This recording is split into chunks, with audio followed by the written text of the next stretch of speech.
I'm an Orthodox rabbi. We believe that the Hebrew Bible alone is divinely inspired and is absolutely trustworthy.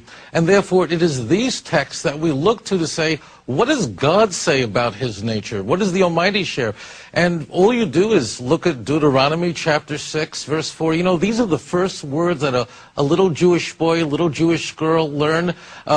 Hear, O Israel, the Lord is our God, the Lord is one. Why don't we have a clear text anywhere in the Hebrew Bible that gives us the Nicene Creed, the very clear statement of a triune doctrine? It's found nowhere in the Hebrew Bible. Our salvation depends on worshiping God in truth, and therefore, let's look at the Bible itself. That's a fair question. Bill, how would you respond to that?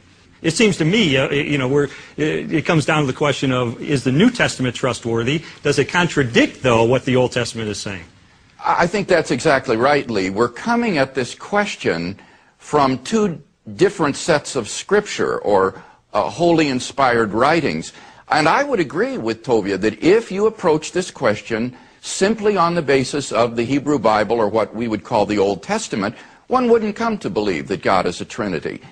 And I would agree with Toffia that if you approach this question simply on the basis of the Hebrew Bible, or what we would call the Old Testament, one wouldn't come to believe that God is a Trinity.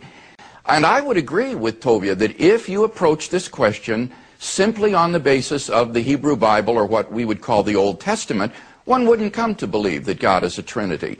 But if you approach this from the writings of the New Testament, which I believe are equally inspired by God, then the doctrine of the Trinity is taught there. And so I think it will depend on which scriptures you look at to see whether or not God is a Trinity.